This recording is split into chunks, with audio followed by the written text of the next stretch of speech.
Ora, bom dia, estamos novamente aqui de regresso. Vamos começar o painel 2, ecossistemas de inovação, e vamos ter aqui um conjunto de 3 interlocutores com diferentes perfis, que vão conseguir, certamente em conjunto connosco, interagir de uma forma relevante naquilo que nós hoje consideramos um dos principais fatores desafiantes para aquilo que é a nossa economia em Portugal. Vamos falar de empreendedorismo, vamos falar de transferência de tecnologia, vamos falar de inovação. Vamos começar com uma pessoa da casa, Marta Catarino. Há 20 anos colaboradora, ou mais um bocadinho, colaboradora da Tecminho, responsável pelo Departamento de Transferência de Tecnologia e Empreendedorismo. Foi presidente da associação ASTP. Desempenha sobretudo a coordenação das áreas e das unidades de empreendedorismo, de comercialização de ciência e tecnologia e de propriedade industrial. Marta, bom dia novamente. A palavra passa para ti. Perfeito. Muito obrigada. É com prazer que estou aqui mais uma vez, neste caso, para falar sobre a relevância do trabalho dos interfaces na valorização do conhecimento. Estou com uma pequena questão técnica em relação à minha apresentação, que não consigo disponibilizar e por isso... Ok, muito bem. Estamos aqui os dois para conversar. Ora bem. Era isso, olha, não, tinha só questões a dizer. Primeiro, seria possível que algum dos caríssimos co-palestrantes desta sessão pudesse estar presente e antecipar-se? Caso contrário, posso falar sem suporte online ou suporte da apresentação, mas seria um pouco mais complicado. Haveria algum dos nossos caros co-palestrantes teria a disponibilidade para iniciar a conversa? Neste momento não é possível, Marta, portanto, ok. Vamos à interação, nós. Muito bem. Então, só um segundo. É que, pronto, a única questão é precisamente essa. A apresentação não consigo disponibilizá-la online, mas vamos então falar em relação ao tema que aqui nos traz. Muito bem. O assunto que queria partilhar com vocês, e muito obrigada a todos por estarem a participar destes 30 anos da Tecminho. Conforme disse o Filipe Soutinho, eu não estou cá exatamente há 30 anos, mas tenho que admitir que não muito longe disso. Acompanhei uma série de etapas na vida da Tecminho, desde que nós éramos um conjunto de pessoas muito bem intencionadas a tentar entender o que era a gestão da propriedade intelectual, o que era criar spin-offs, e fomos trabalhando com base nessa forma até compreendermos e formalizarmos e profissionalizarmos essa atividade. Ou seja, a Tecminho foi uma das primeiras interfaces a nível nacional que teve um regulamento de spin-offs formalizado desde 2005 que isso aconteceu. Portanto, formalizamos o que era o reconhecimento da universidade da atividade de apoio à criação de empresas. Isto é particularmente relevante porque as universidades portuguesas, felizmente, e atenção, o Innovation Index Score tem refletido isso, o país passou de ser potenciais inovadores até ser inovadores, claramente definidos como tal, e o papel das universidades é relevante para isso. E nós que estamos no terreno não há 30 anos, quer dizer, nós Tecminho sim, eu pessoalmente não, mas acompanhando o que foi o trabalho há muitos anos, podemos ver isso. Formalizamos o que era ser uma spin-off de uma universidade.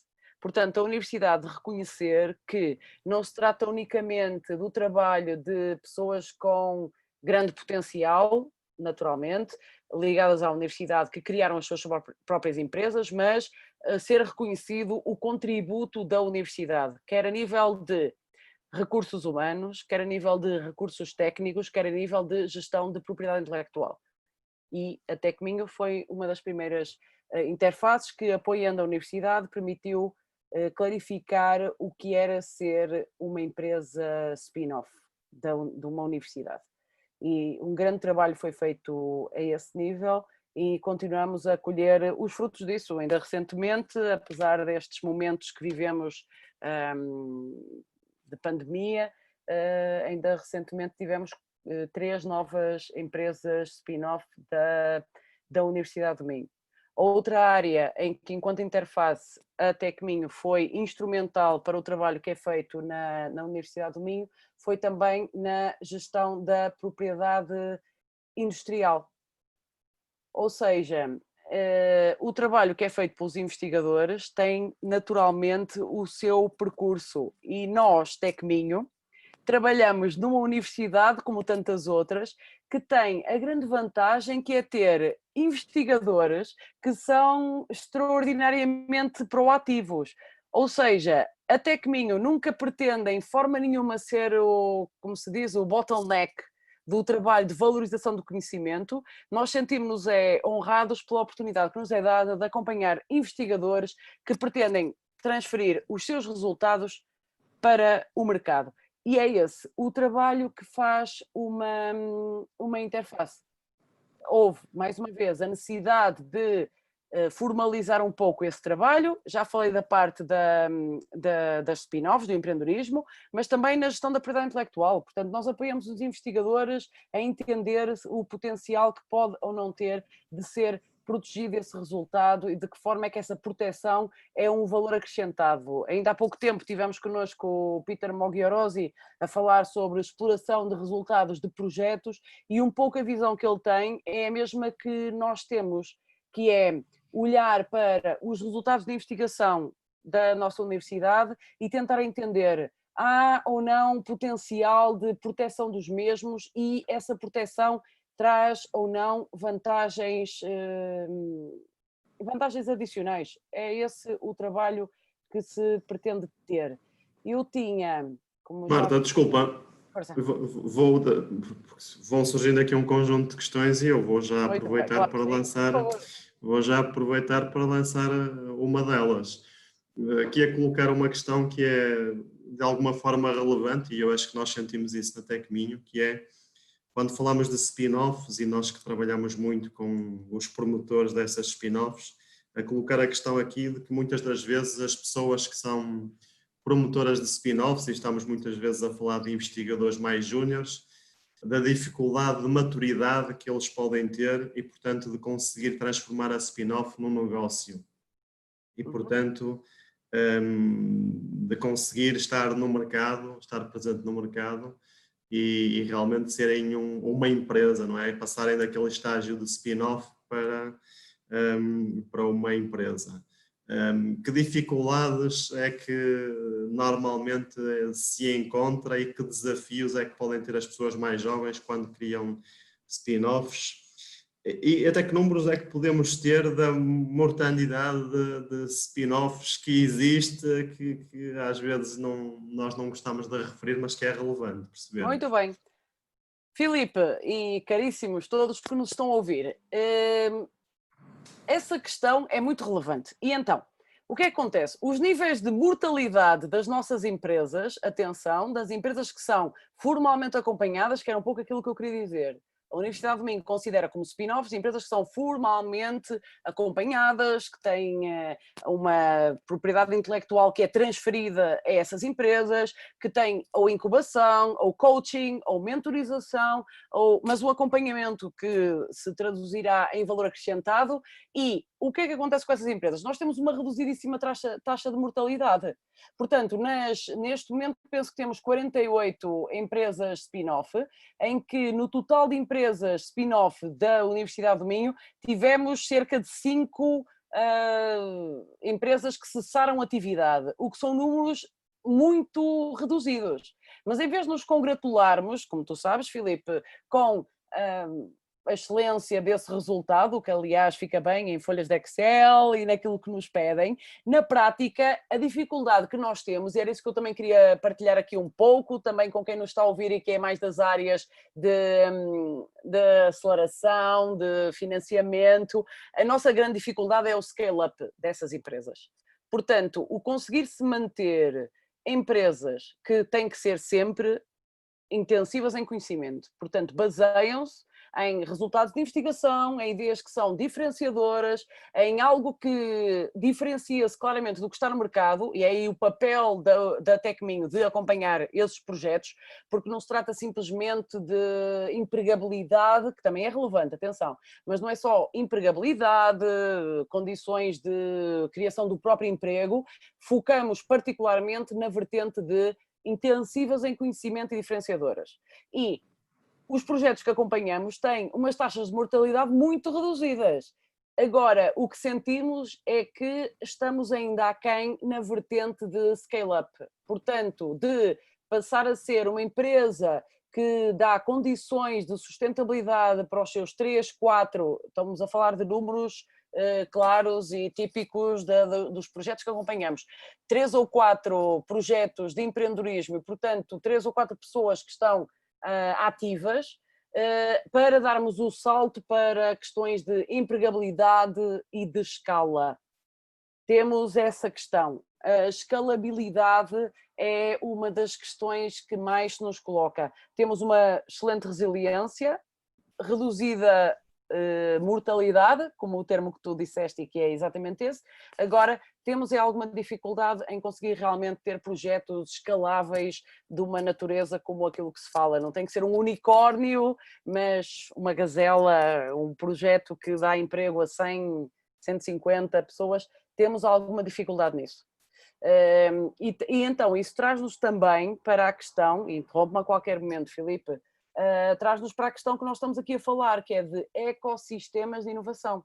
Porque isto não é só feito a partir de uma interface de uma universidade, não é unicamente feito a partir de um parque de ciência e tecnologia, de uma incubadora, de uma consultora em inovação, é do conjunto de todas estas sinergias que são necessárias para realmente traduzir criatividade, resultados de investigação com potencial e, mais do que isso, empenho e talento da equipa que está por trás de uma ideia de negócio, para conseguirmos traduzir isso num projeto que faz a diferença no mercado, é preciso todo esse ecossistema.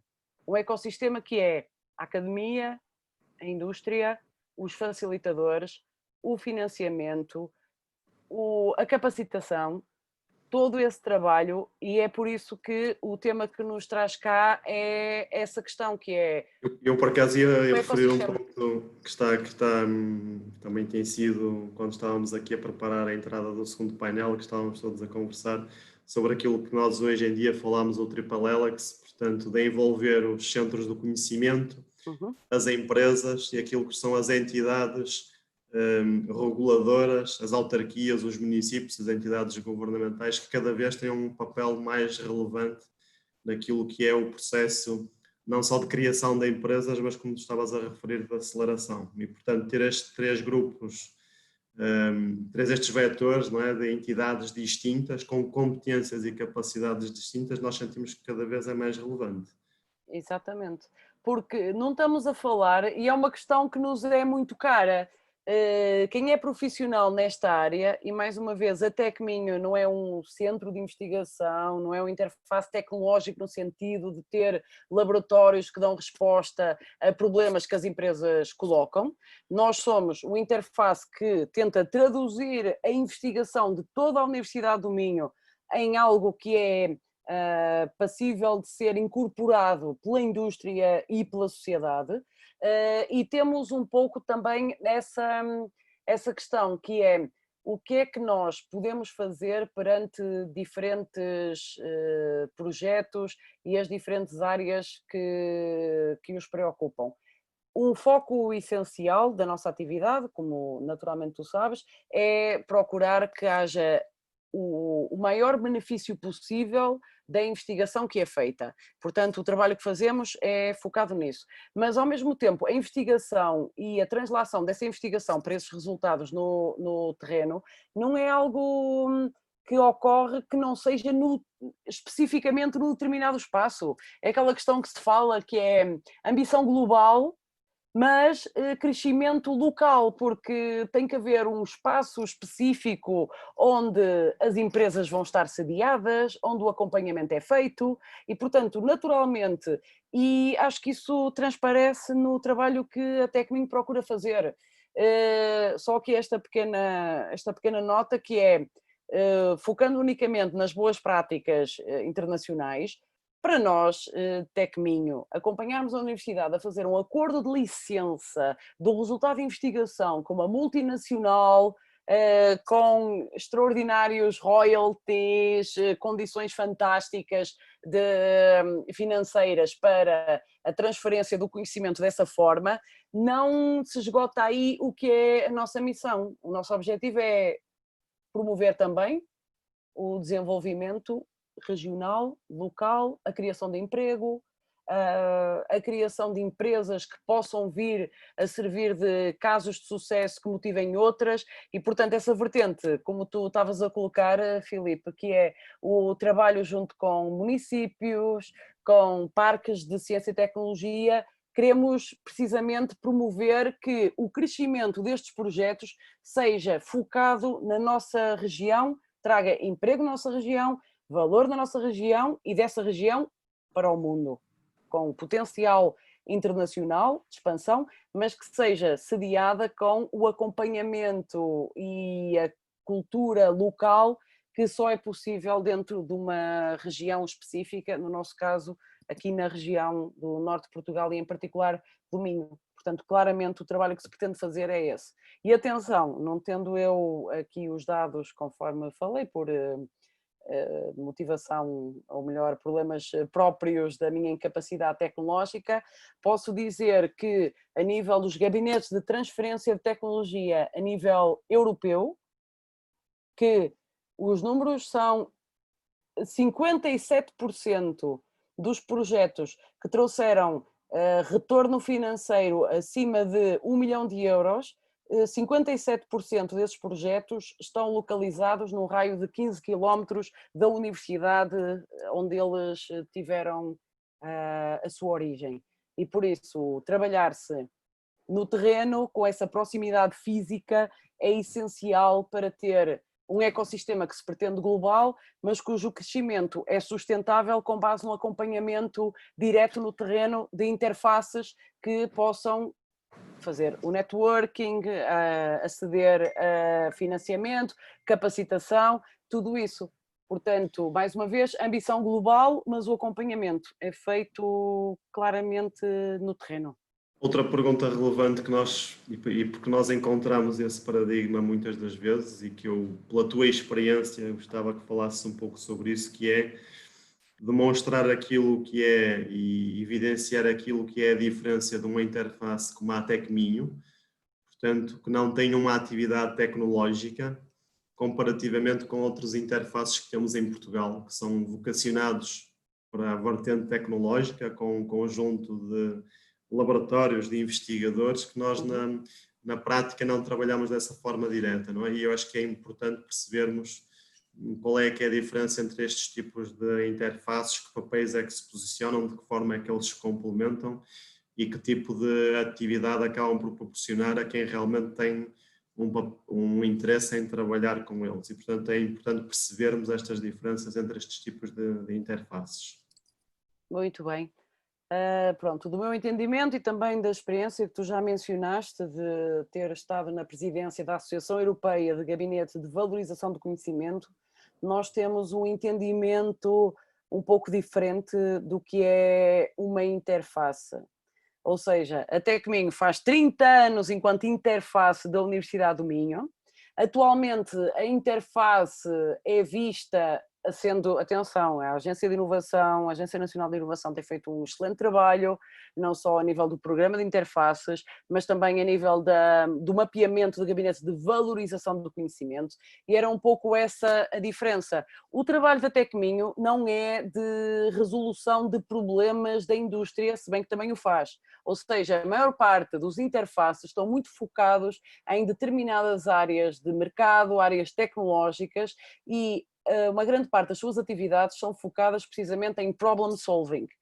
Uma interface como a Tecminho, que está mais a montante e mais próxima da fonte do conhecimento e mais transversal ao conhecimento que é gerado numa entidade do Sistema Científico e Tecnológico Nacional, aquilo que se chama Public Research Organization, ou seja, PROs, a nível internacional.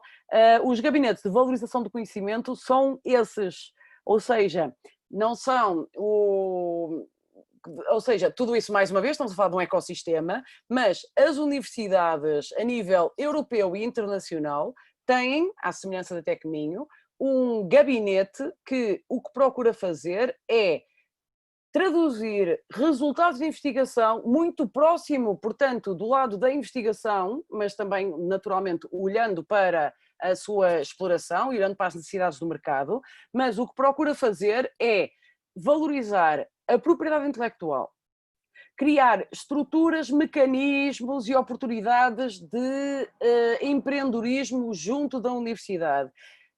Trabalhar, por exemplo, com empresas na procura de soluções que não dependam unicamente de uma determinada área tecnológica, mas trabalhando com todo o conhecimento gerado na universidade e traduzindo isso em resultados que possam ser do interesse de uma empresa. Esses gabinetes, que internacionalmente são conhecidos como gabinetes de valorização do conhecimento, é naturalmente onde a Tecminho, muito antes do que já acontecia em outros países, já estávamos posicionados, ou seja, não tanto numa área técnica ou científica específica, ou numa área de proximidade ao mercado claramente definida, mas na tradução dos resultados de investigação e do conhecimento de uma universidade para o serviço de empresas nas várias áreas que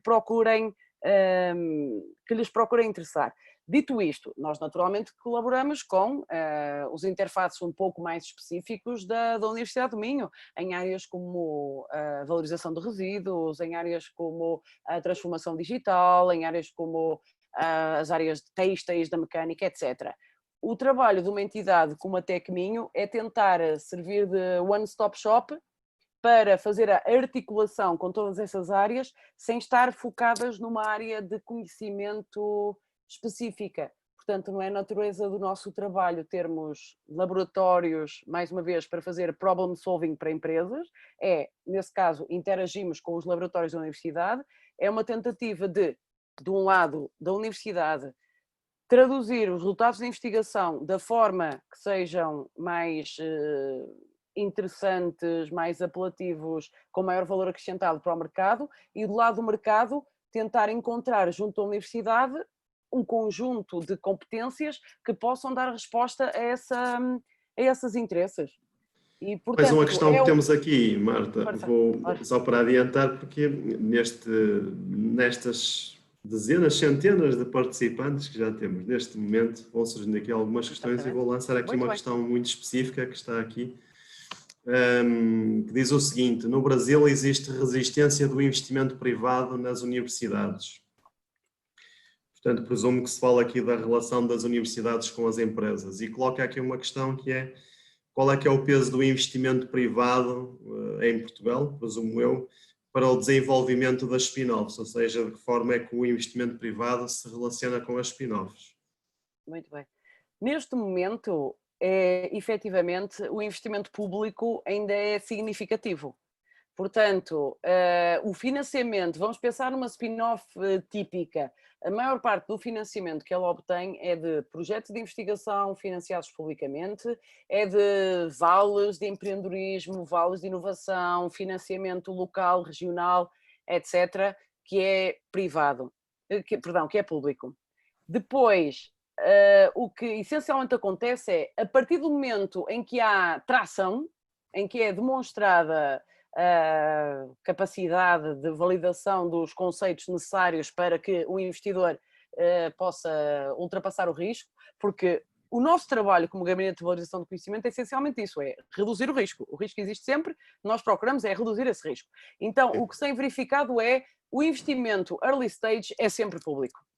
E porque, agora é a minha opinião pessoal, mas baseada nos, como tu já disseste, Filipe, em 20 anos de experiência na Tecminho, que é cada vez mais há investimento privado, ou co-investimento. Um pouco a nota que dou é essa, esse investimento está disponível, é um investimento inteligente, ou seja, traz consigo o acompanhamento dos projetos, que é muito necessário, precisamos trazer pessoas que conheçam o negócio. O que digo aos nossos empreendedores é preciso haver já uma prova de conceito com alguma robustez que justifique o investimento dessa parte. Portanto, há investimento privado? Há. Mas é esperado que já haja uma tração, uma prova de conceito que vai um pouco além do que é naturalmente o trabalho que é feito dentro de um centro de investigação. Mas ele existe e cada vez mais. Mas, Sim. naturalmente, não é seed capital, não é capital semente, é muito quando já está validado de alguma forma essa prova de conceito, já existe essa tração, aí temos vastíssimos exemplos de parcerias com business angels, capitais de risco, que acompanham Nós os às projetos vezes a é que fazer. somos um bocadinho mauzinhos e apesar de estarmos aqui em direto e dizemos que o capital de risco às vezes é de pouco risco, não é? Mas pronto, mas isso é um contexto cultural que Portugal está a evoluir e bem, não é? E cada vez também temos mais business angels e capitais de risco de investimento totalmente privado que vão trabalhando com estas spin-offs.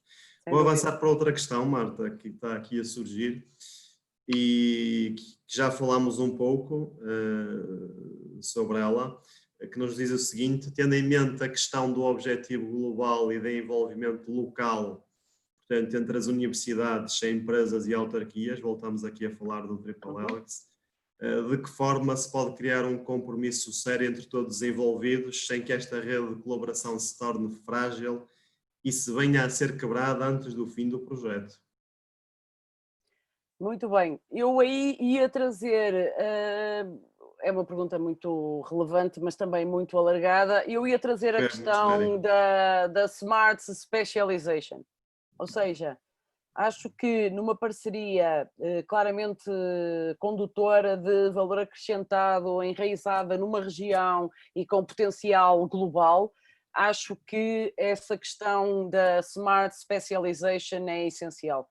Portanto, termos em determinadas regiões uma clara orientação para a procura de projetos das áreas que vão ao encontro, mais uma vez, da Smart Specialization, que é uma junção de trazer iniciativas em áreas de, claramente, valor acrescentado para a região, mas também ser alicerçado no que são contextualmente e tradicionalmente as mais-valias de uma determinada região. Portanto, áreas como, e estamos a falar num período particular, mas vamos considerar que voltaremos ao normal anterior e não no new normal em que estamos neste momento, mas questões ligadas ao turismo, questões ligadas à questão agroalimentar, questões que são o que se passa, por exemplo, na região do norte de Portugal, e com um enfoque nessas áreas, trazendo o melhor do que é tradicionalmente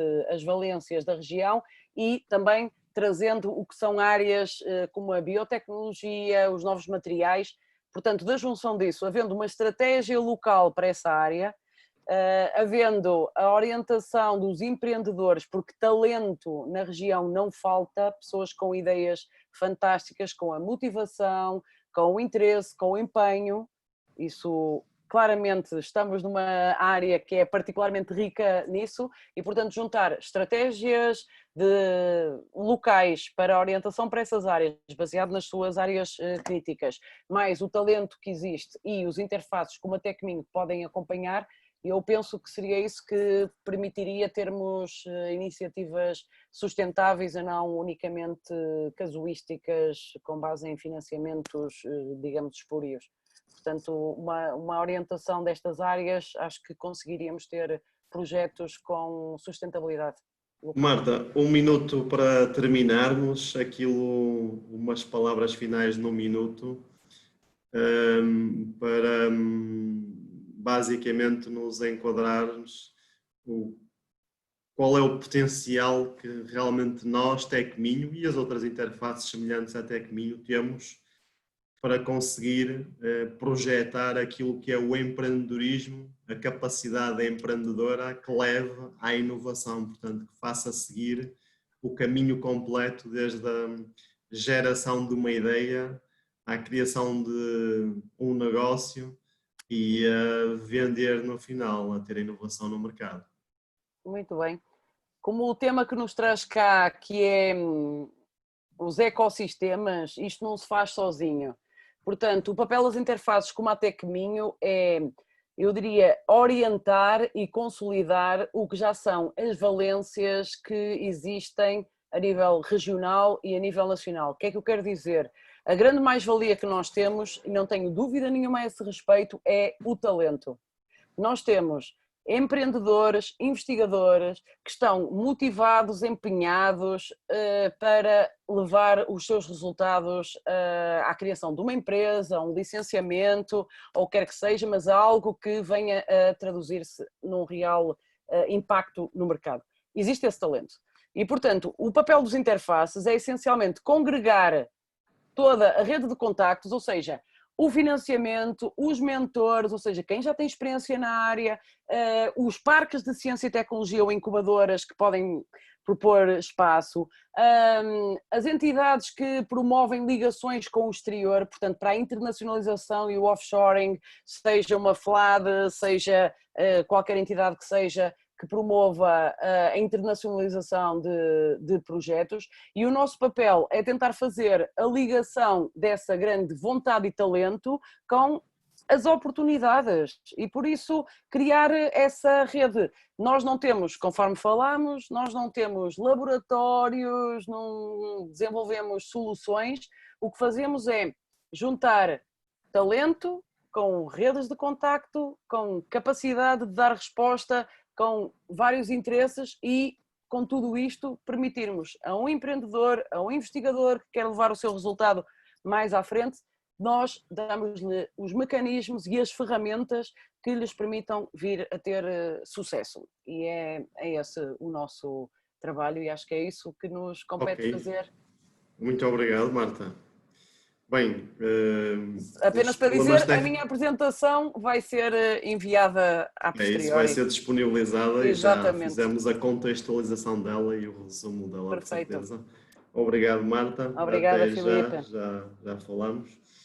Muito bem, vamos passar aqui da cidade de berço e vamos até aqui um concelho ao lado. Vamos falar com um conterrâneo meu, portanto, do meu concelho, de onde eu nasci, vivi 30 anos. E vamos estar com o Dr. Augusto Lima, vereador da Câmara Municipal de Vila Nova de Famalicão, e que foi um dos principais responsáveis pela criação do que hoje poderemos considerar um estudo de caso sério na criação de um modelo de empreendedorismo local que é sem dúvida uma referência a nível nacional e internacional. Portanto, Augusto Lima, que foi uma pessoa cá da casa também, do Minho, pelo menos enquanto estudante,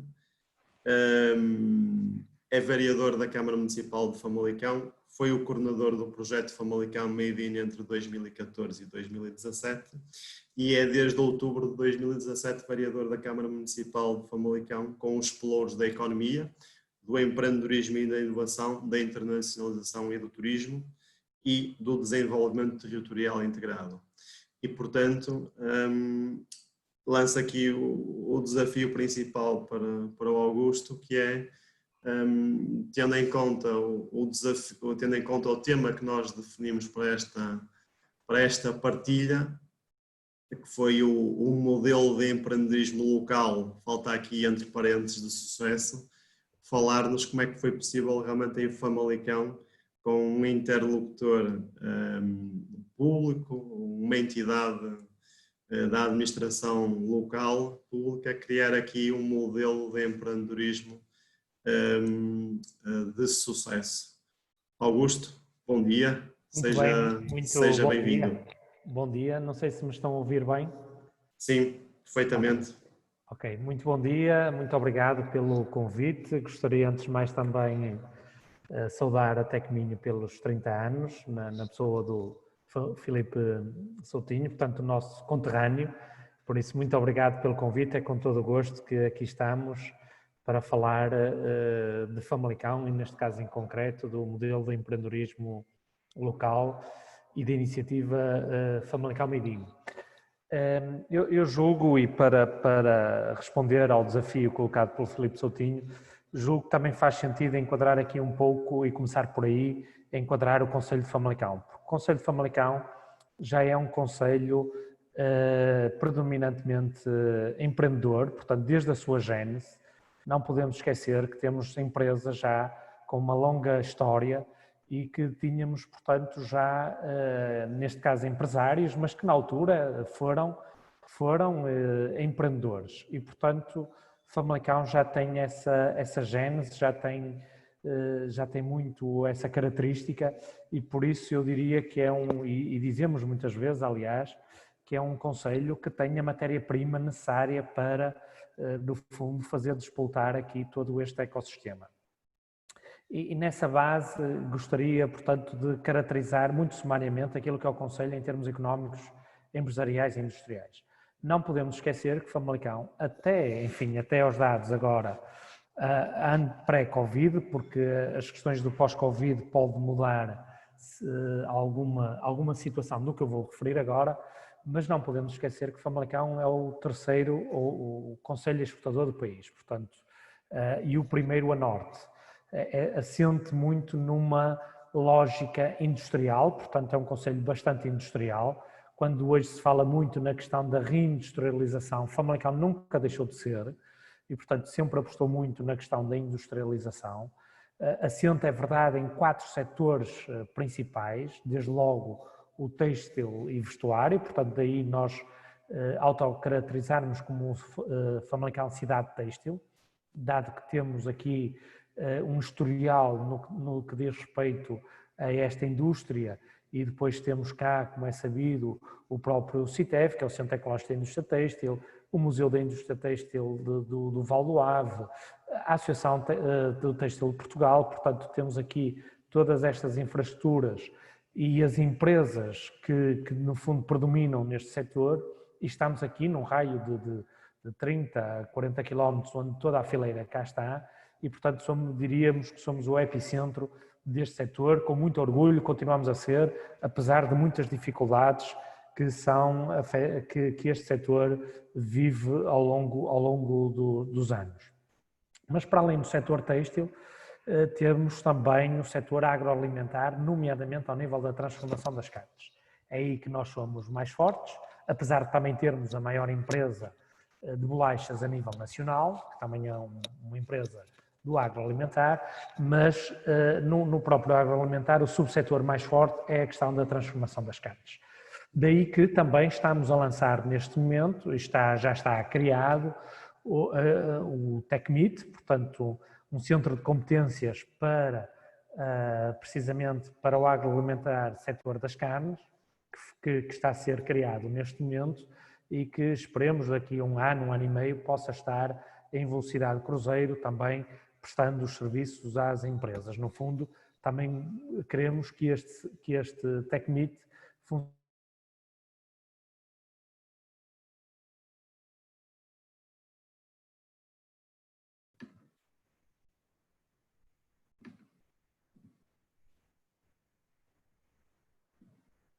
Augusto, ficamos sem ligação.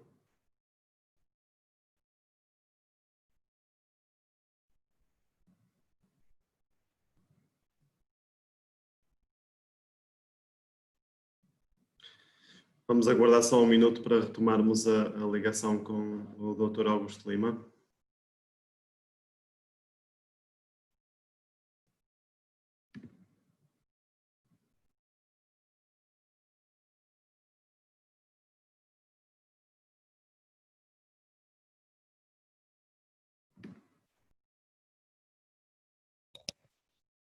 Sim, estou.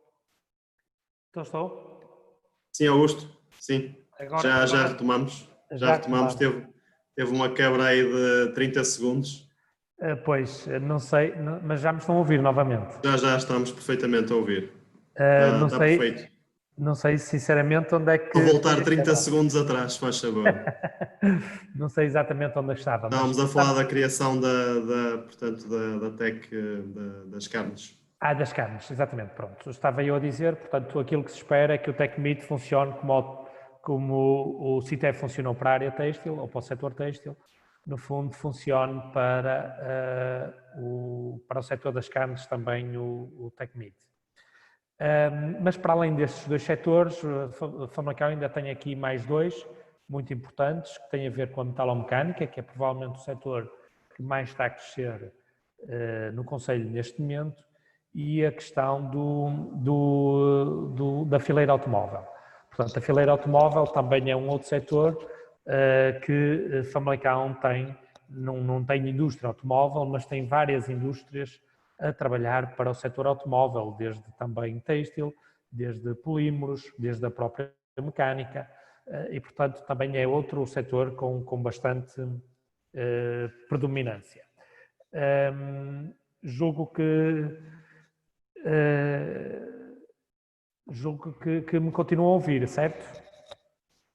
Não sei se estou sim, a dizer... perfeito, sim, perfeito, estamos a ouvir. Ok. Estamos a ouvir, Obrigado. Está a funcionar Pronto. bem. E foi nesta conjuntura que nos finais de 2013, inícios de 2014, portanto, criámos no fundo a estratégia, na altura foi uma estratégia que deu origem a um programa, no fundo uma estratégia para o desenvolvimento económico do Conselho e que deu origem ao programa Famalicão Made In, que no fundo teve este grande objetivo de ser a alavanca para o desenvolvimento económico do Conselho de Vila Nova de Famalicão. Não podemos esquecer que em 2013 estávamos também nessa altura ainda a viver uma crise, portanto o desemprego ainda era elevado, portanto estávamos numa conjuntura difícil, bastante difícil, e portanto nessa altura o foco era claramente as questões ligadas à empregabilidade, porque é verdade que tínhamos um desemprego, aliás, elevado para aquilo que é, no fundo, a realidade do Conselho. E pretendia-se também que esta estrutura que foi criada, portanto, e esta estratégia que deu origem ao tal programa e a um gabinete de apoio ao empreendedor, que é o gabinete Made In, precisamente, que também contribuísse muito para, no fundo, poder resolver algumas questões ligadas ao emprego.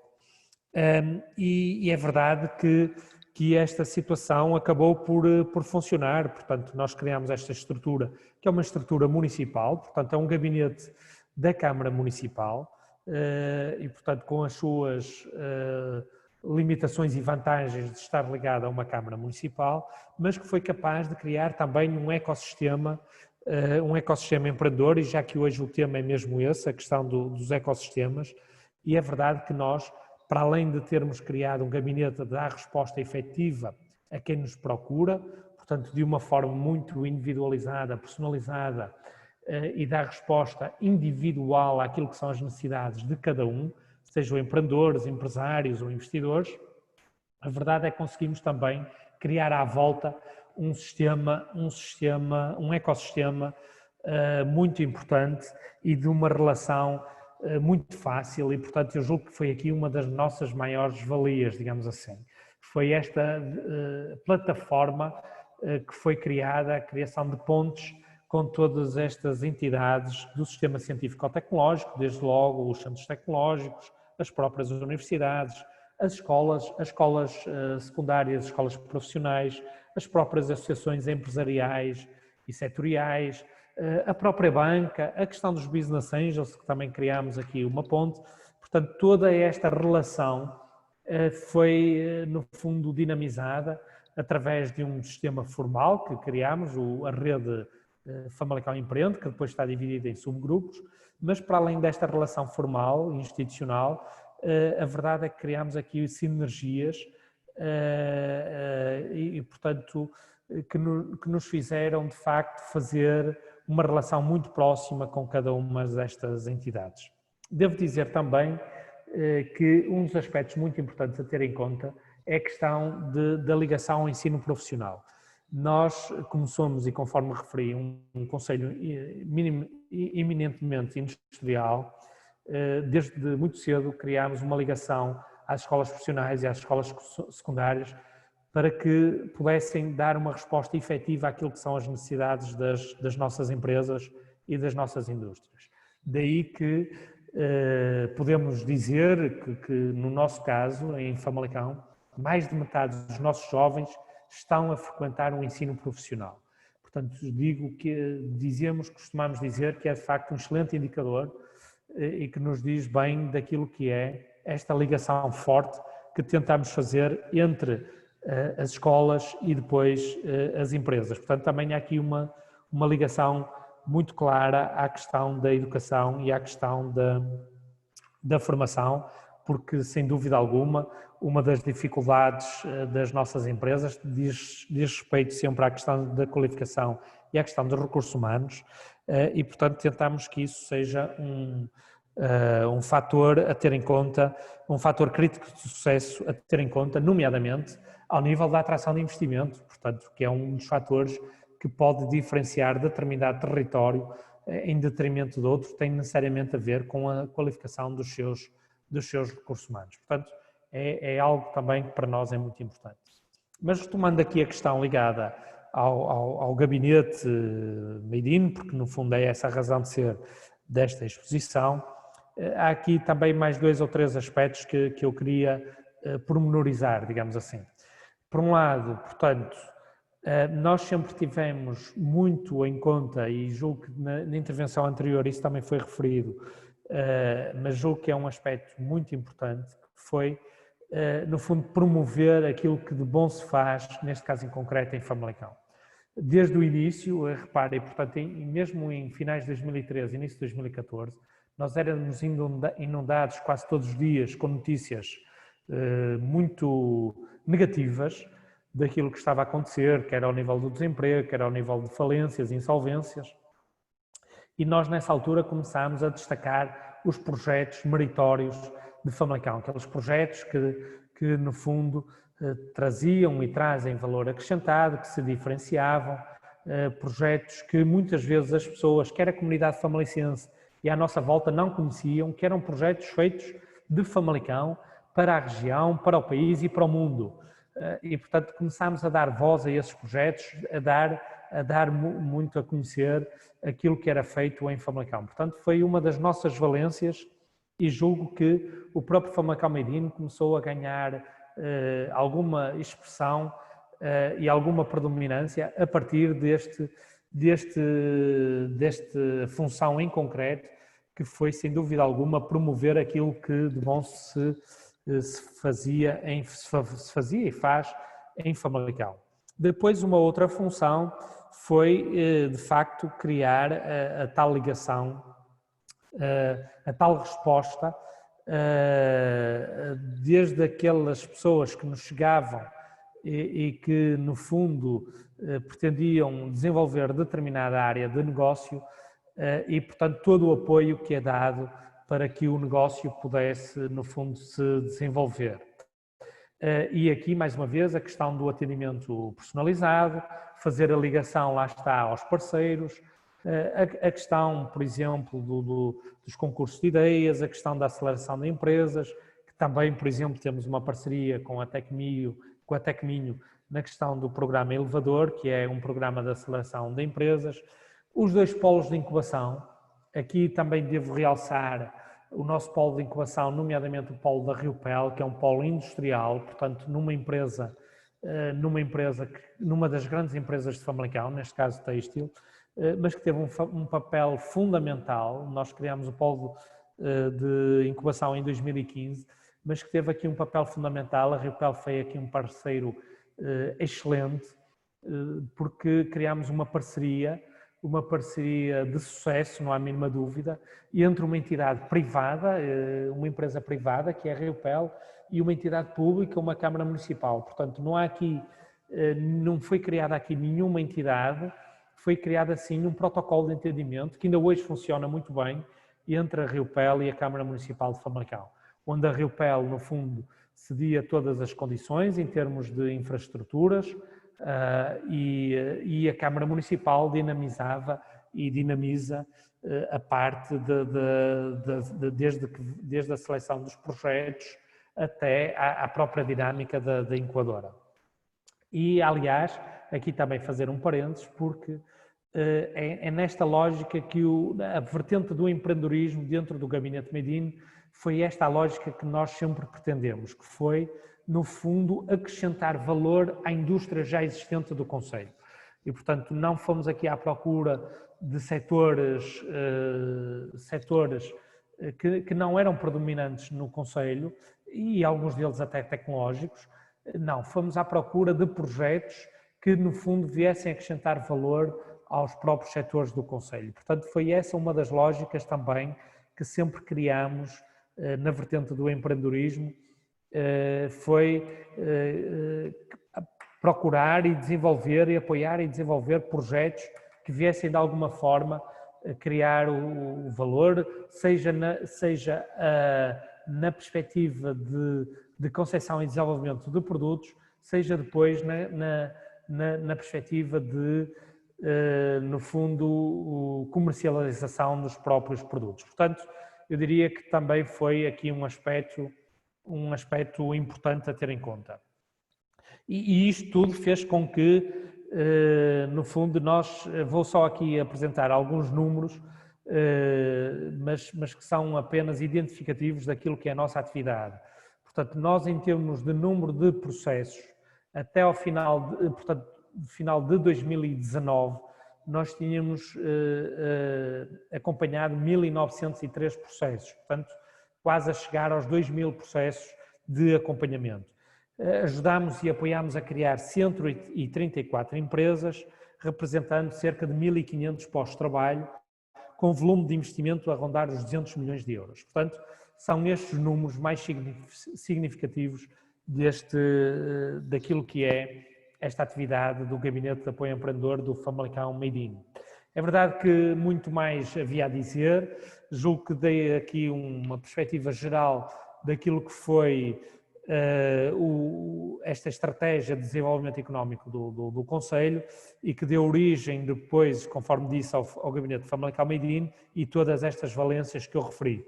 Muito mais haveria a dizer, quer do presente, quer do futuro, até porque o presente é um presente estranho, digamos assim, porque estamos a viver uma situação que está a causar, de facto, muita moça também ao nível económico no próprio Conselho.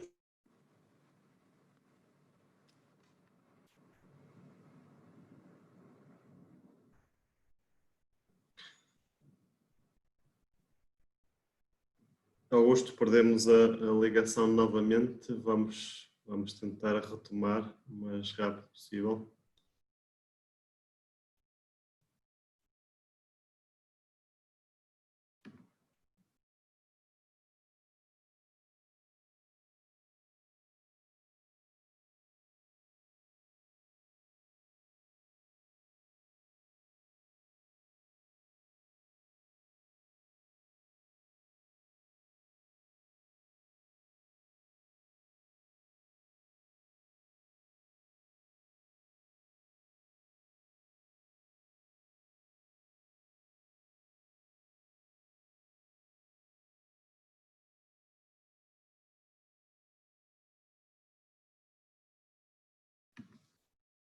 Peço só um minuto, estamos a tentar retomar aqui a ligação com o Dr. Augusto Lima para fecharmos esta parte.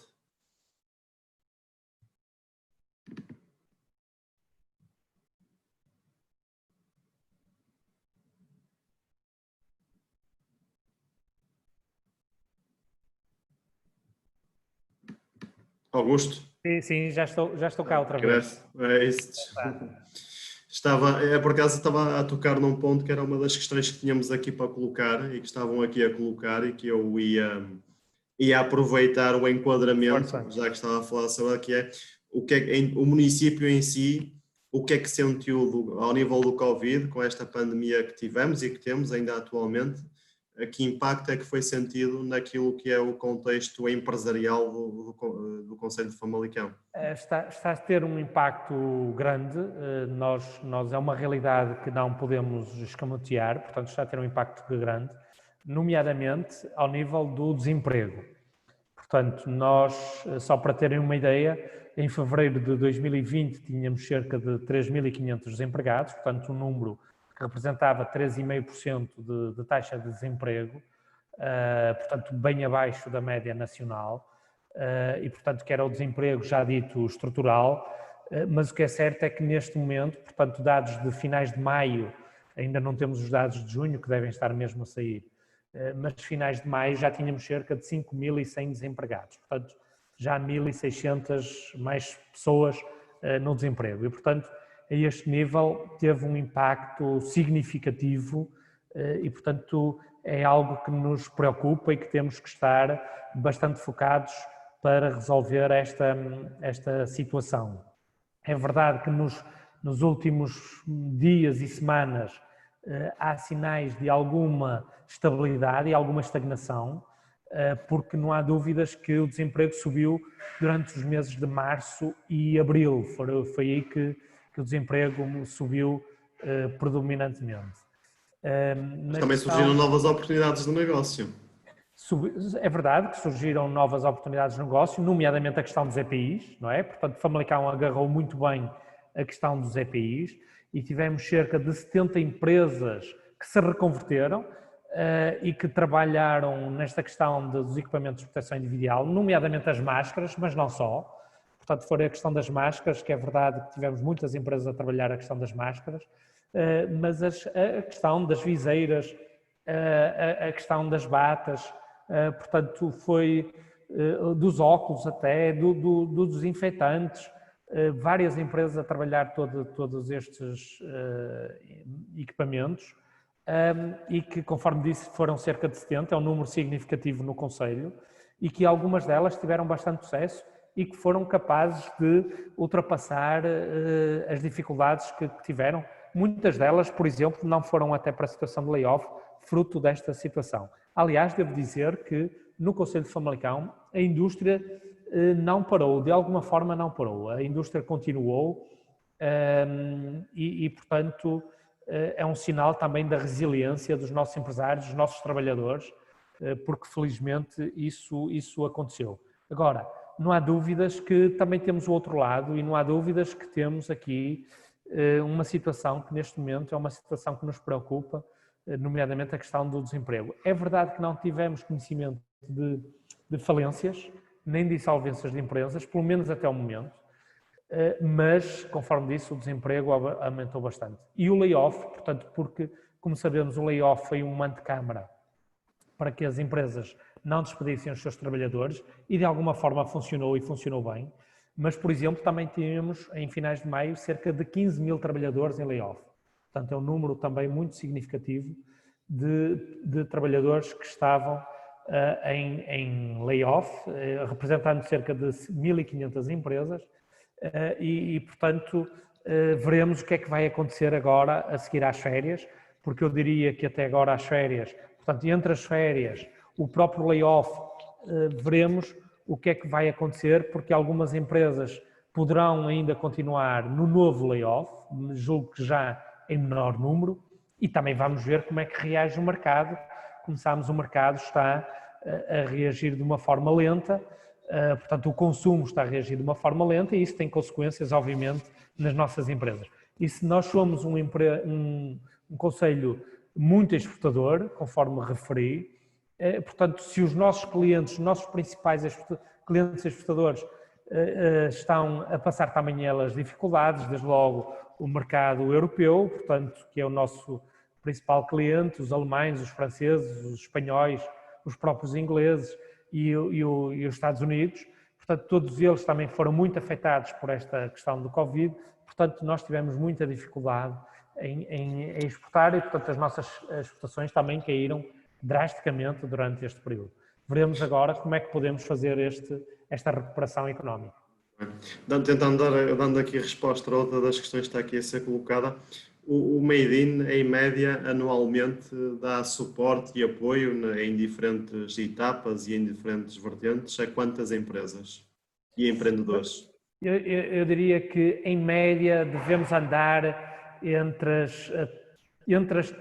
por ano, portanto, entre as 300 a 500 empreendedores e empresas por ano. Ok, muito bem. Para terminarmos, um minuto para o Augusto nos dizer, transmitir os municípios realmente que papel é que devem ter e que papel é que, em que moldes é que se posicionam para serem um parceiro, um facilitador aqui na criação de negócios e, portanto, nos empreendedores. É uma excelente questão. Eu julgo que hoje em dia não há dúvidas que os municípios têm um papel importante na questão do desenvolvimento económico dos seus territórios. Não há a mínima dúvida sobre isso, porque o próprio município tem muito interesse nisso e temos que o assumir, porque claramente a criação de empresas, a criação de emprego, tudo isto faz gerar no próprio município, no próprio território, uma dinâmica muito importante, que é a fixação de pessoas, a atração de talento. Todas estas questões são questões hoje que não podem estar fora das políticas públicas locais. E, portanto, eu diria que, desde logo, os municípios têm que assumir claramente um papel importante nesta questão. Eu julgo que tem que ser um papel que cria aqui uma ligação entre todos os agentes, ao nível do território local. Portanto, tem que ser um papel não de criar sobreposição àquilo que já é feito, não de criar, no fundo, ligações à gestão que é feita por cada uma das entidades, mas julgo que fazer aqui uma ligação entre o público e o privado, fazer uma ligação entre o sistema científico-tecnológico, o sistema financeiro, o sistema associativo, portanto, no seu território, julgo que faz todo sentido. E, portanto, é nessa lógica que no fundo nasceu o próprio Famalicão Made in, que é verdade que tem aqui uma componente que diz muito respeito ao próprio gabinete, que é este apoio muito local de desenvolvimento de negócio, mas tudo o resto é numa lógica de parceria. E, portanto, julgo que o próprio município, criando aqui em parceria com estas entidades programas específicos de lançamento, seja na área da inovação, seja na área dos novos negócios, seja na área do próprio financiamento, seja na área da promoção dos produtos, neste caso até locais. Portanto, há aqui muito trabalho que o município pode ter aqui um papel extremamente importante, mas sempre em parceria com as diferentes entidades que no fundo estão aqui à volta do seu território. Portanto, eu julgo que é nesta lógica que o município pode ter um papel importante no desenvolvimento económico do seu território. Muito bem. Augusto, muito obrigado pela disponibilidade de participarem neste nosso dia muito especial para a Tecmin, o dia do nosso aniversário. Parabéns por todas as iniciativas que o município vai desenvolvendo. Para nós é sempre um exemplo que nós apresentamos como relevante que os poderes locais devem desenvolver a trabalhar. E até breve. Muito obrigado, Muito obrigado. E muitos parabéns. E até breve. Obrigado. E parabéns Até breve. e votos de um excelente dia. Muito obrigado. Muito bem. Muito obrigado. Deus. Obrigado. Bem, não sendo propositado, é mesmo coincidência, vamos agora até Braga, portanto, vamos da cidade de Berço, depois de Famalicão, vamos até Braga, também o concelho onde eu vivo atualmente, e vamos ter com um empreendedor que nasceu aqui, pelo menos academicamente, nos seus estudos de base também na Universidade do Minho, formado aqui na Universidade do Minho em Engenharia de Sistemas e Informática, que é membro do Conselho de Decoradores da Universidade do Minho e embaixador empresarial de Braga, investidor e mentor de várias startups e que é, portanto, um dos cofundadores e co-CEO do Conselho de Administração da Primavera BSS e que nos vais falar, sobretudo, dos desafios da criação de novos negócios, desafios esses que o José Dionísio já passou há alguns anos e que agora continua a ajudar outras pessoas. Dionísio, obrigado, bom dia.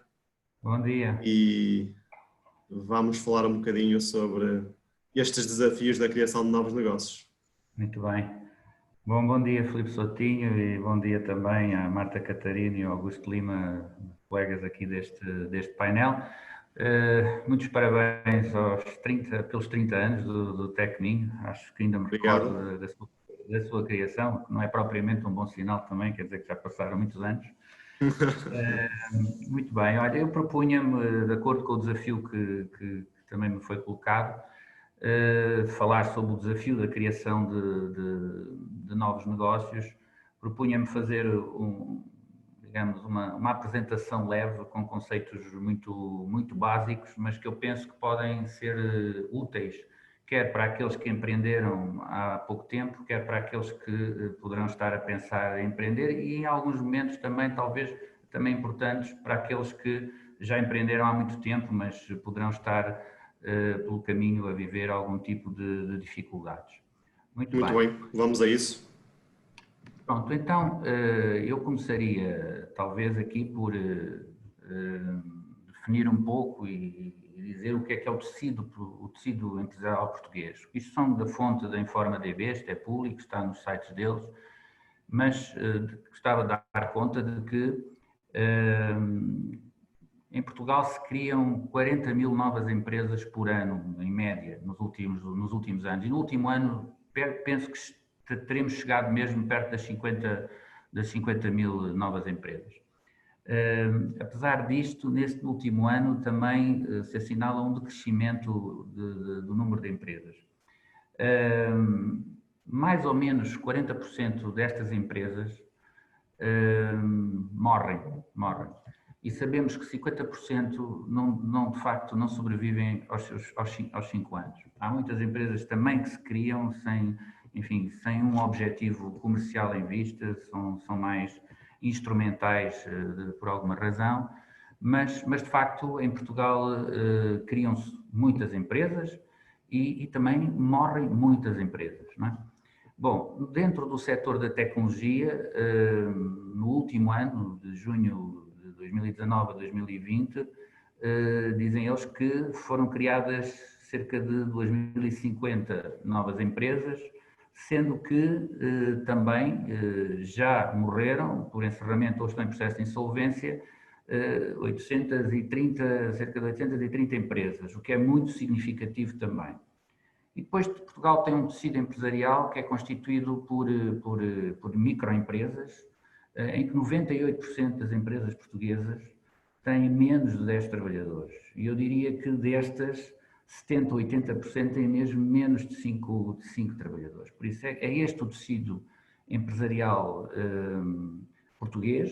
Ele não é muito diferente do europeu, já agora, a nível europeu, são 97% das empresas que têm menos de 10 trabalhadores, mas não pensando, enfim, na casa dos outros, nós em Portugal temos de facto este tecido empresarial que tem muita coisa de bom, mas também tem muita coisa de menos boa naturalmente, porque um tecido empresarial constituído em demasia por muito pequenas empresas tem dificuldades depois em poder traduzir-se numa economia portuguesa que possa, enfim, ter outros níveis de desenvolvimento e permitir uma aproximação, digamos,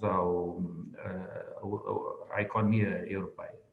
Bom, por isso, não é por falta de empresas que Portugal não tem uma economia mais desenvolvida, será provavelmente pelas características do seu tecido empresarial. E sobre este ponto, acho que era importante pensar-se se de facto o país não precisaria mais de empresas de média e grande dimensão e não tanto de tantas empresas de tão pequena dimensão. Isto, naturalmente, tem a ver com políticas fiscais, políticas económicas, que eu diria, ao longo destes 40 anos de democracia que já levamos, têm-se focado mais, digamos, em aspectos quantitativos do empreendedorismo do que propriamente no lado qualitativo do mesmo.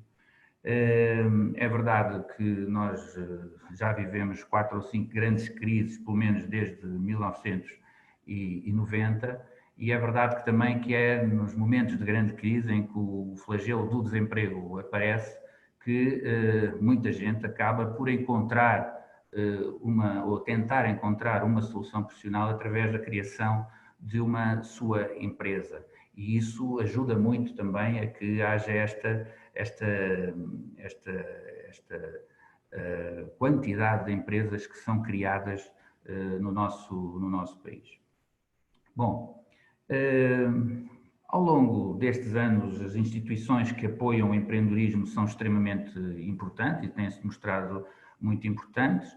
No caso das incubadoras, elas têm feito toda a diferença. Lembro-me bem das primeiras incubadoras há cerca de 30 anos, que mais não eram umas salas onde havia um fax que poderia ser usado por um conjunto de pessoas que estavam ali e tinham as suas empresas, e aquilo que hoje temos, que são verdadeiras organizações que ajudam a potenciar, digamos, o empreendedorismo, mas, regra geral, muito associadas ao empreendedorismo tecnológico.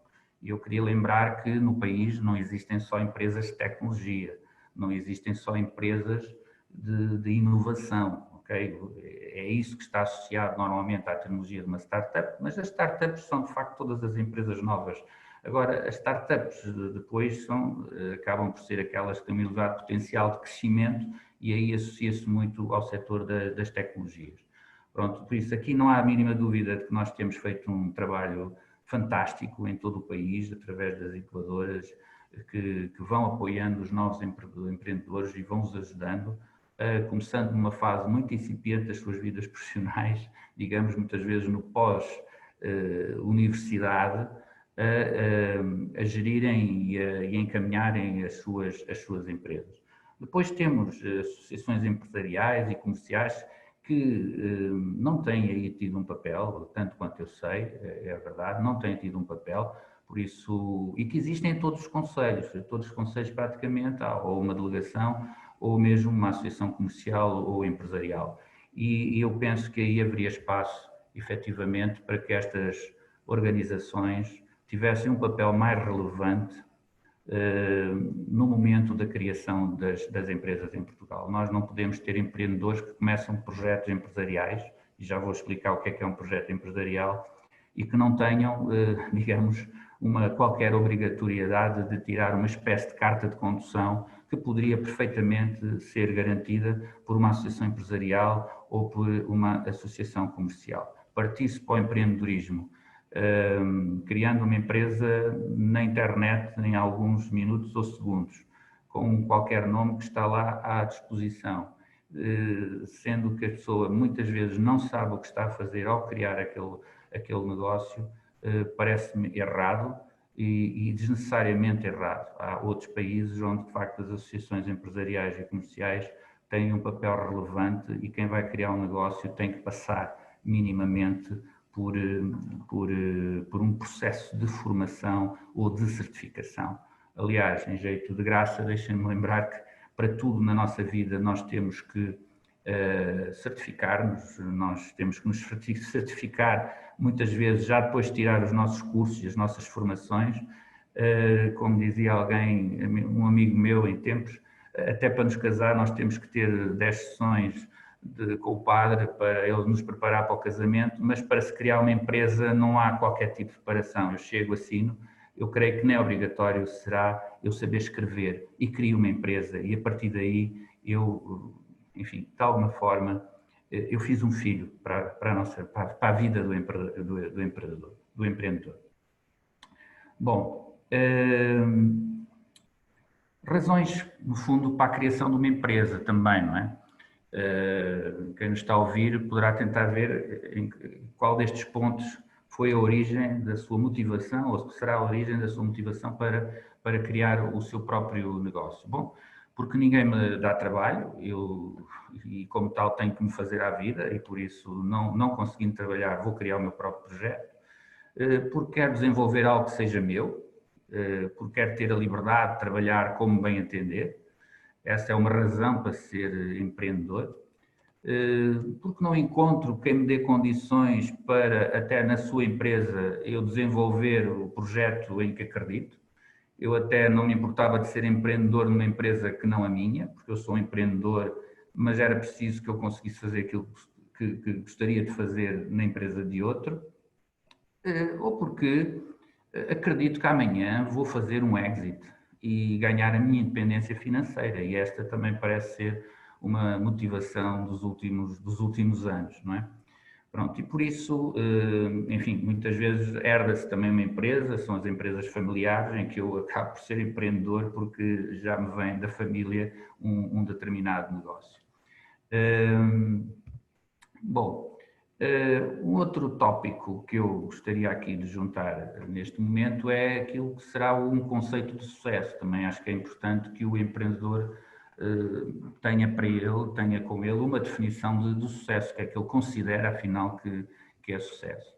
Bom, digamos, ao sabor da pena, escrevendo o que é que eu considero ser sucesso, eu acho que sucesso empresarial consiste em desenvolvermos um projeto que cresça por regra. Isto para mim é muito importante. As empresas não foram feitas para não crescer, as empresas foram feitas para crescer de forma sustentável e permitindo a criação de emprego e de oportunidades de crescimento profissional para os trabalhadores. Por isso, eu acho que os empresários até podem estar bem não crescendo, mas de certeza que os seus colaboradores, os seus trabalhadores não estarão assim tão bem, sempre, porque se a empresa não crescer, não lhes dará com certeza oportunidades também de crescimento profissional. As empresas existem também para ter resultados positivos, por regra, para pagar 14 meses de salários também aos seus sócios e contribuir para a sociedade por via do pagamento do seu IRC, para além de outros impostos.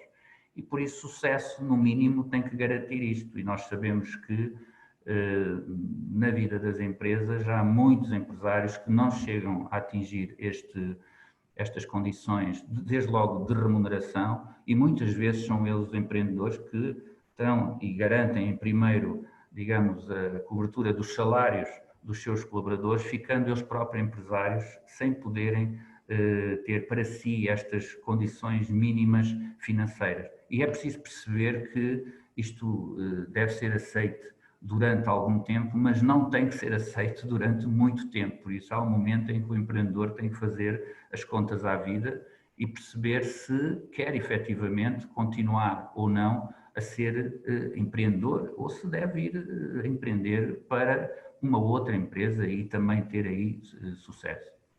Bom, lembrar também que as empresas têm um ciclo de vida, elas nascem, elas crescem e depois elas vendem-se ou decrescem e morrem. Por isso, as empresas não crescem indefinidamente ou não ficam estáveis indefinidamente. Muitas, em alguns setores, ao ficarem estáveis muito tempo, estão aí a preparar o caminho do seu decrescimento. E por isso a mensagem que eu deixava com este slide é essa. É preciso que, neste contexto de sucesso, como se vê, eu não incluo aqui que sucesso seja eu garantir para mim um exit digamos, e fazer um encaixe financeiro milionário e tornar-me milionário aos 30, aos 35 anos. Não vejo aí o sucesso, não vejo isso como um objetivo. Isso é uma coisa que em alguns setores, nomeadamente no mundo da tecnologia, se acontece, quando acontece é um verdadeiro bingo, não é algo que seja previsível por quem é empreendedor e vai começar um projeto, ninguém consegue adivinhar esse momento mais à frente e por isso não se pode considerar que eu partir para um projeto com um conceito de sucesso assente num exit desse tipo. Bom, mas importa também falar dos riscos, não é? Por isso, enquanto pessoas, eu queria lembrar o seguinte, é que a nossa liberdade acaba quando começamos a dever, seja em termos pessoais ou através de uma empresa da qual somos os owners, ok? Por isso isto é muito importante. Quando se vai criar uma empresa, é bom que os empreendedores saibam que assumem riscos e ninguém se livra de uma empresa, mais coisa, menos coisa, ninguém se livra de uma empresa a partir do momento em que a empresa tem dívidas para qualquer dos seus stakeholders financeiros, ok? Quer seja com a banca, quer seja uma dívida com um particular, com um investidor, e por isso, nessa altura, mesmo que já não me apeteça estar neste projeto, gostava de sair e então ir para outro projeto ou ir para uma empresa trabalhar, eu tenho ali entre aspas, um filho, ok? E vou ter que resolver esse problema e por isso isso também deve ser equacionado e nós sabemos que em talvez 1.200.000 empresas que existem registadas em Portugal, que não estão mortas, há centenas de milhares de empresas que estão numa situação moribunda, a arrastar processos em tribunais e a contribuir em nada, contribuir de forma altamente negativa para todo o nosso sistema jurídico, para a nossa economia em geral e para a vida das pessoas. Por isso eu sou um não defensor, claro, digamos, dos conceitos de que falhar quase que é bom, de que ao se falhar aprende-se, obviamente que se aprende, mas falhar é muito mal, falhar é muito mal. Alguém que investe, alguém que empreende, alguém que mete uns milhares de euros seus ou da família no negócio, se falha do ponto de vista da sua autoestima, do ponto de vista da sua envolvência social, é mau, é muito mau. E os discursos que muitas vezes estão associados ao empreendedorismo, em que falha uma, falha duas, falha três, tu podes ir falhando e podes ir continuando, não me parecem bons discursos, não partilho dessa opinião, por isso eu acho que os negócios, quem se mete a criar um negócio é para ter sucesso, e se não tiver sucesso, infelizmente não tem sucesso, ponto. Por isso a mensagem é esta: quando criamos uma empresa assumimos riscos. Assumimos riscos pessoais com as nossas famílias, mas muitas vezes assumimos riscos para com os nossos trabalhadores e as famílias também dos nossos trabalhadores. Bom, antes de criar uma empresa, o que é que eu faria? Ou, se quiserem, o que é que eu aconselharia a um filho meu? Não é? Bom, eu diria-lhe que, olha, vais garantir uma experiência profissional mínima de 3 anos numa média ou grande empresa. Porque é aí que ele perceberia o que é uma empresa.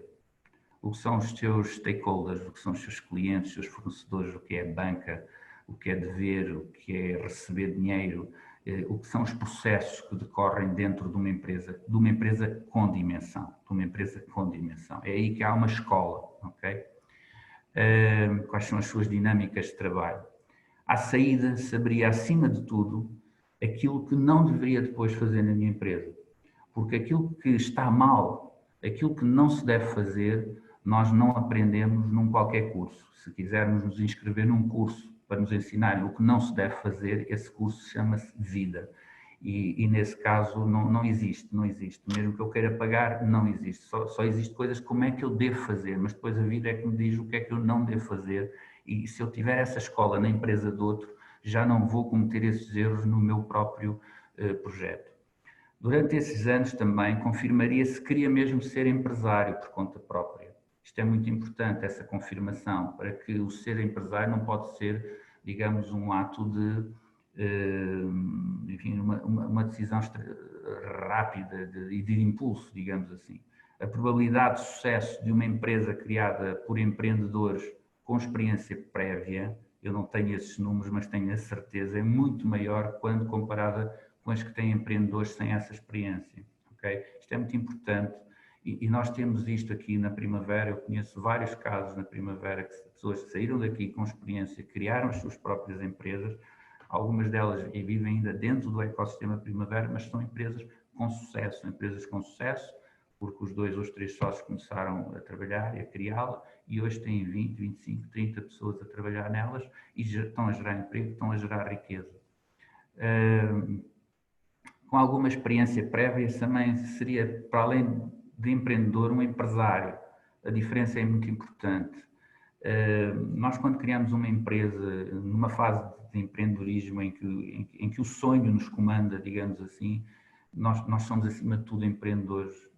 E no mundo das tecnologias isso acontece muito. Nós precisamos fazer coisas muito bonitas, fantásticas, sem estar muito preocupados se aquilo vai ser vendido. E depois há umas contas para pagar mais à frente. E é o tempo que vai fazer perceber que há coisas muito giras que gostaríamos de fazer, mas que não podemos fazer, porque temos outras menos giras, mas que nos dão uma receita muito importante para termos um negócio sustentável e com uma excelente rentabilidade.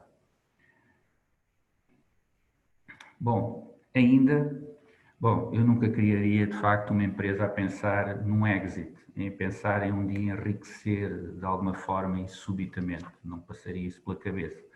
Teria que ter a certeza também que não estaria a inventar a roda e por isso é preciso estudar o mercado, perceber muito bem os concorrentes, perceber as cotas de mercado, enfim, saber exatamente no mapa concorrencial onde é que a minha oferta afinal teria um espaço. E os espaços existem, inovação é isso, os espaços existem e é a partir da ocupação desse espaço que eu posso depois proliferar e ganhar cotas de mercado.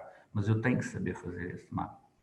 Faria obrigatoriamente um plano de negócios a 3 anos, isto hoje é obrigatório, eu creio que hoje os novos empreendedores também, nomeadamente quando estão acompanhados por incubadoras e por ambientes deste tipo, fazem-no, mas é preciso identificar muito bem as minhas fontes de financiamento, não é? Por isso eu tenho que perceber que dinheiro tenho para fazer o quê, por quanto tempo, e porque o dinheiro depois acaba, e depois tenho responsabilidade, eu tenho que saber, muitas vezes até deixar algum dinheiro de fora para, se quiser fechar a empresa, poder cobrir as minhas responsabilidades e ir à minha vida, também é preciso contar com isso. Relativamente às vendas e às receitas, eu consideraria sempre metade do valor que o meu otimismo natural me sugere. É muito fácil, é muito frequente acreditarmos que vamos vender 100 e vendermos 50, 40 ou 30. E estávamos completamente, e até os 100 era um cenário não otimista, mas isto acontece com uma enorme percentagem. Por isso, o nosso ímpeto, o nosso sonho leva-nos a pensar que as coisas vão acontecer de uma determinada maneira, que regra geral é muito otimista, pelo menos do ponto de vista do timing em que esses valores acontecem. Vendemos sempre menos do que aquilo em que acreditamos. Bom, e por fim, não vou ter tempo para desenvolver este tema, que por si só é um painel, escolheria muito bem os meus sócios. Um sócio é alguém com quem nos casamos para, entre aspas, para desenvolver um projeto empresarial. Basicamente, há 2 tipos de sócios. Há o sócio de projeto, aquele com que vai trabalhar comigo enquanto empreendedor, e há depois também um sócio de capital, e esse aí tem que o conquistar para me disponibilizar capital e apresentar as contas e provavelmente também me dar algum tipo de orientação. Mas o dia-a-dia é feito de 2 pessoas que se têm que entender, que é bom que se conheçam, que é bom que conheçam o seu perfil de trabalho, a sua capacidade de trabalho, de modo a que rapidamente não entrem em conflitos. É muito importante também que rapidamente definam a sua framework de entendimento, como é que caso não estejam de acordo com algo, vão poder trabalhar daí para a frente, talvez optando por não insistir muito não fazer uma birra sobre aquilo que um deles quer, quando o outro até não quer, adiando esse processo mais para a frente, mas isso é extremamente importante e por isso os primeiros 2, 3 anos da vida destes empreendedores, sejam eles 2, 3 sócios, depois o número de sócios também é uma coisa bastante importante. É bom que são anos também de aprendizagem e estabelecimentos de regra que exigem algum formalismo também. Bom, tudo medido, sabendo bem o que queremos, com confiança, eu diria a um empreendedor, pois que vai em frente e com essa confiança, com essa autoestima, acredite. Ser empreendedor pode ser uma experiência de vida fantástica, em que os sacrifícios são sentidos como um prazer, resultando numa paixão incrível pela vida, ok? Mas é uma vida dura, é uma vida feita de muita coisa boa e isso compensa as fases menos boas, mas não se é empreendedor nem se passa por uma vida só com coisas boas.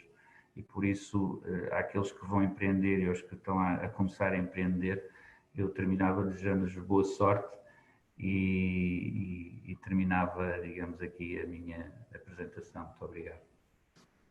Dionísio, muito obrigado. Temos aqui mais 5 minutos só para trocar algumas questões, impressões sobre questões que foram aqui sendo colocadas. Aqui uma questão inicial que surgiu, que eu vou transmiti-la assim diretamente. Portanto, as burocracias impedem muitas vezes de boas ideias terem um caminho. Existem muitos empreendedores que desistem por causa dessas burocracias. Ou elas fazem parte do caminho de um empreendedor? E nós temos algumas áreas do processo de criação de empresas, do processo de crescimento das empresas, em que, por exemplo, no domínio dos licenciamentos, em que os empresários e mesmo empresários muito maduros, com quem muitas vezes converso, se queixam, se falam, enfim, se queixam os presidentes das câmaras sobre esse processo. E seguramente, na minha vida profissional, eu não vivo disso, não me lembro do único licenciamento com uma câmara, creio, e por isso seguramente atrapalha a vida, digamos, e a velocidade de crescimento dessas organizações, não é? Por isso, quando surgiu a lei do licenciamento zero, seguramente que ajudou muito a desburocratizar e deixou que as pessoas fizessem e depois pudessem ser controladas. Isso foi importante. Do ponto de vista dos empreendedores e mais nas áreas tecnológicas, até porque acompanho um processo muito interessante aqui na Startup Braga. Bom, estes processos com os fundos, com as Portugal Ventures, com as capitais de risco, de facto são processos longos, não se consegue arranjar, digamos, levantar dinheiro, levantar 2, 3 ou 4 milhões de euros para uma série ainda seed, também dizer, sem ser num prazo de um ano e meio, sem que muita gente tenha que interferir, e quando por trás está uma organização pública, estas coisas tendem de facto a demorar mais. Há vários conselhos de administração que têm que interferir, que têm que validar. Pelo caminho vão-se mudando os conselhos de administração, voltam os processos a zero e volta-se a ter que esperar, e os empreendedores sem dinheiro, sem haverem o dinheiro a acabar dentro de 15 dias, de 30 dias ou de 60 dias, ficam muito mais focados em resolver o problema de dinheiro do que em desenvolver os seus negócios. Por isso, burocracia existe, infelizmente. Isso leva a outra questão que está aqui a ser colocada, que é qual é que tem sido o papel na criação de startups, no apoio aos empreendedores, o papel que o capital de risco e o business angels têm tido, tem sido relevante, tem sido um suporte interessante, ou em aspectos que teremos que melhorar no futuro? Vamos lá ver, eu diria, eu não tenho números, mas eu diria que as empresas que têm acesso a esses capitais são muito poucas. E por isso, se eu for a uma incubadora qualquer, se estiverem lá 50 empresas, provavelmente há 5 que chegaram a esse capital. Por isso, Certo. eu, mais do que preocupado com as 5 que chegaram, a mim preocupa-me pensar no problema das 45 que não chegaram. E porque é que aqueles jovens empreendedores não atingem aquilo que sonharam? O que é que esteve a montante para que eles desenvolvessem um projeto em que, pelos vistos, mais ninguém acredita, decorrido algum tempo já, sobre o desenvolvimento do projeto? E penso muito nisso porque aqueles jovens são empreendedores, são pessoas de alguma forma distintas e que o país tem que pensar se eles não estariam melhores, também fossem motivados a serem empreendedores em empresas como aqui a Primavera ou como outras empresas grandes que precisam daquele capital humano. E nessa perspectiva nós estamos a perder imenso, por isso, o insucesso neste empreendedorismo que traz valor acrescentado à economia é um insucesso que mexe muito com as organizações maiores, porque nós precisamos desses jovens. Por isso, como é que nós, que já atingimos um estatuto, uma empresa que já de média ou grande dimensão, que para crescer precisa de pessoas, como é que ela cresce, não é? Se as pessoas que estariam disponíveis querem cada uma delas ser elas próprias empresários, no limite, ok? E por isso isto é um problema, por isso o insucesso tem que ser muito bem avaliado, eu diria mais do que o sucesso, feliz daqueles 5 em 50, só que eu creio que são 5 em 100, sabe? Não são 5 em 50. Habitualmente fazemos estudos daquilo que são casos de sucesso e provavelmente deveríamos perceber melhor o que foram casos de insucesso, não é? Para obter inputs. Só para terminarmos, também que estamos no nosso tempo, 2 minutos para o José Dionísio, em termos daquilo que são os atuais empreendedores, quem constituiu uma empresa muito recentemente ou está a pensar constituir neste momento um negócio, nos próximos anos, e eu sei que cada vez é mais difícil projetarmos o futuro e aquilo que é os próximos anos, quais serão os principais desafios que uma empresa recém-constituída ou os empreendedores atuais terão pela frente? Muito bem. Eu creio que isso vai depender do tipo de empreendedorismo e do setor, não é? Por isso, eu diria que em alguns setores, alguém que saiba minimamente o que é uma empresa e que queira trabalhar tem sucesso por natureza, porque tem sucesso naquela perspectiva de sucesso que eu defini. Não faz daquilo, digamos, um enorme milheiro no futuro, não. Mas tem sucesso, porque também há imensa incompetência em muitos setores, em muitas empresas, e onde quem aparecer com algum know-how mais facilmente também se integra. Estou a falar de setores da agricultura, setores mais terciários, etc., onde há empreendedorismo, há empresários, há pessoas que criam empresas, dão emprego a 9, a 15, a 20, a 30 trabalhadores, e essa economia também é muito importante. Nem tudo é tecnologia. Aliás, os números que eu é cada vez mais relevante para o desenvolvimento económico dos territórios. 2.500 em 40 e tal mil empresas que são criadas, e por isso a tecnologia tem aqui um determinado valor. E hoje qualquer novo negócio, na verdade, é um negócio de base tecnológica, seja em que área for, tem a tecnologia de certeza por trás para ser competitivo. Bom, eu tenho uma ideia de que vingar um negócio a nível internacional, e em muitos casos é isso que é obrigatório, e os empreendedores querem atingir e pensam o negócio e a empresa, enfim, pensando de forma global, é hoje extremamente difícil. Por isso, se me perguntasse, é mais difícil hoje fazer os primeiros 100 mil euros de vendas ou do que foi há 26 anos quando a Primavera começou e que fez 100 mil euros e sabe Deus porque é que o fez, ainda hoje temos alguma dificuldade em explicar. Bom, e o meu papel hoje, quando posso ajudar uma startup, é fazer com que eles atinjam rapidamente o primeiro ano 100 mil euros. Mas é extremamente difícil. Nós temos startups neste mundo tecnológico digamos, extremamente vocacionadas do ponto de vista tecnológico, mas em que, como é natural, aqueles empreendedores não têm experiência comercial, estão com uma responsabilidade muito grande sobre uma empresa, do ponto de vista do domínio tecnológico, dominam, fazem excelentes produtos, mas depois colocar um produto no mercado, mesmo quando o mercado é mundial, global, eu acho que é hoje mais difícil do que o que acontecia há 25, 30 anos, onde não se falava tanto de internacionalização ou de vender para fora do nosso país. A nossa ambição era não vender na nossa cidade, ok? Era vender no país em que estávamos. Agora não. E eu penso que hoje é mais difícil ter sucesso do que era há 26 anos. Pelo meu conjunto de experiências que estão à minha volta, é isso que eu sinto. Ok, muito bem. E agora só para terminar, há aqui um ponto muito importante que eu não toquei na apresentação e que é no pós-criação da empresa também. Por isso eu falei até aos sócios e à constituição da sociedade, mas depois tem que haver um projeto muito sério do ponto de vista dos recursos humanos. Aquilo que faz uma empresa são as pessoas.